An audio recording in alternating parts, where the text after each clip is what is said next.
Dear student, welcome to skill study centre YouTube channel.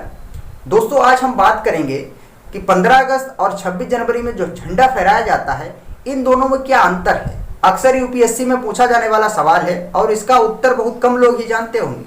तो आप मेरे साथ बने रहिए अंत तक, हम आपको इसको समझा देते हैं कि इन दोनों में थोड़ा सा टेक्निकली यानी मूलभूत अंतर क्या है। 4 से 5 मिनट में आपको समझा देंगे और कभी नहीं भूलेंगे। ठीक है, तो इसको जरा समझो। दोस्तों, 15 अगस्त 1947 से पहले हम गुलाम थे, हम पर ब्रिटिश का शासन था। ब्रिटिश बोले तो इंग्लैंड का शासन था, और जो यहाँ झंडा लहराता था वो ब्रिटिश का था।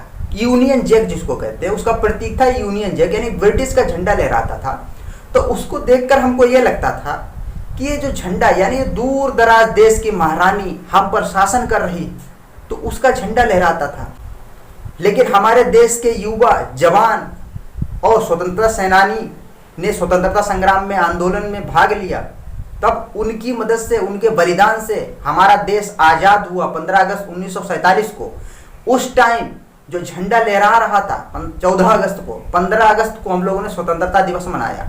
तो उसमें जो झंडा ब्रिटिश का झंडा था, उस झंडे को नीचे लाया गया और हमारा जो झंडा था उस झंडे को ऊपर ले जाया गया। आरोहण का मतलब होता है किसी भी चीज को नीचे से ऊपर ले जाना, मतलब समझ गए आप। ब्रिटिश का झंडा नीचे लाया गया और हमारा झंडा ऊपर ले जाया गया। इसी को कहा ध्वजारोहण या झंडे का रोहण। मतलब ब्रिटिश जा रहा है और भारत आ रहा है, हम लोग आजाद हो रहे हैं। मतलब ब्रिटिश भाग रहा है, हम आजाद हो रहे हैं। तो ये बताता है कि हमारा झंडा ऊपर गया, ध्वजारोहण। और ये करता कौन है आपको हम बता दें, प्रधानमंत्री करता है। ये शासनाध्यक्ष भी होते हैं प्रधानमंत्री, और केंद्र के प्रमुख होते हैं। तो प्रधानमंत्री उस टाइम किसने किया होगा ध्वजारोहण? इसको फ्लैग होस्टिंग कहते हैं, इंग्लिश में फ्लैग होस्टिंग कहते हैं। तो उस टाइम किसने किया होगा? हमारे भारत के प्रथम प्रधानमंत्री डॉक्टर पंडित जवाहरलाल नेहरू ने पहली बार ध्वज का आरोहण किया, यानी फ्लैग होस्टिंग किया। तो इसका मतलब समझ गए कि 15 अगस्त को ध्वज का रोहण किया जाता है। उसको हम लोग झंडा फहराना नहीं कहेंगे। 15 अगस्त में जो स्वतंत्रता दिवस पर जो झंडा फहराया नहीं जाता उसका कहेंगे ध्वजारोहण। वही शब्द सही है। फ्लैग होस्टिंग करते हैं, कौन करता है? प्रधानमंत्री। कहाँ से करते हैं? राष्ट्रपति, वो लाल किले से। ठीक है, प्रधानमंत्री करते हैं लाल किले से। तो ये आप याद रखें। अब दूसरी बात आती है कि झंडे को फहराया कब जाता है। तब देखो, 15 अगस्त 1947 को हमारा देश आजाद हो गया। उस टाइम संविधान लागू नहीं हुआ था। संविधान कब लागू हुआ? 26 जनवरी 1950 को। तो उसको हम लोग गणतंत्र दिवस के रूप में मनाते हैं। ठीक है, अब 15 अगस्त 1950 को हमारा संविधान लागू हुआ, और संविधान का राष्ट्र के संवैधानिक प्रमुख कौन होते हैं? राष्ट्रपति होते हैं।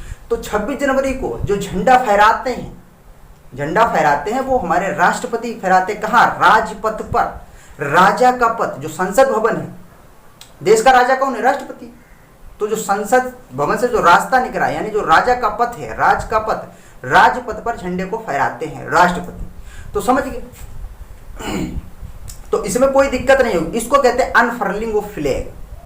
ध्वजारोहण को कहते हैं फ्लैग होस्टिंग, और इसको कहते हैं अनफर्लिंग ऑफ फ्लैग, यानी झंडे को फहराना। तो समझ गए। 26 जनवरी में जो झंडा हम लोग फहराते हैं, उस झंडे को नीचे से ऊपर नहीं ले जाते हैं, झंडा ऊपर ही बंधा रहता है। उसमें हम लोग क्या करते हैं? पुष्प बांध देते हैं और पुष्प की वृष्टि कराते हैं, और अपने स्वतंत्रता सेनानी जो जवान वीर शहीद हुए उनको याद करते हैं, झंडे को सैल्यूट करते हैं। तो ये होता है झंडे का फहराना। ठीक है, और ध्वजारोहण क्या करते हैं? झंडे को नीचे से ऊपर ले जाया जाता है। ये दोनों में मूलभूत अंतर है, आप समझ गए होंगे। हाँ, तो ये भी दोनों में पूछ रहता है कि ध्वजारोहण कौन करता है? प्रधानमंत्री। कहाँ से करते हैं?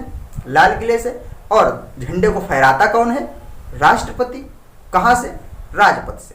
तो दोनों में मूलभूत अंतर आप समझ गए होंगे। सुप्रीम कोर्ट का डिसीजन है कि झंडे का ध्वजारोहण यानी फ्लैग होस्टिंग साल में सिर्फ एक बार ही कर सकते हैं, क्योंकि झंडा ब्रिटिश का नीचे आया था, हमारा ऊपर गया था। अब ब्रिटिश तो है नहीं, अपना झंडा तो पहले से ऊपर है। तो लेकिन झंडे को आप फहरा सकते हैं किसी भी दिन। झंडे को आप साल में चाहे जितनी बार फैलाएं, लेकिन डिसीजन है कि उसके नियम कायदे कानून में रहकर आप झंडे को फहरा सकते हैं। तो समझ गए होंगे इन दोनों में अंतर क्या है, कोई भी दिक्कत नहीं हुई होगी। तो मिलते हैं अपने नेक्स्ट वीडियो में। जब तक के लिए बाय बाय, टेक केयर।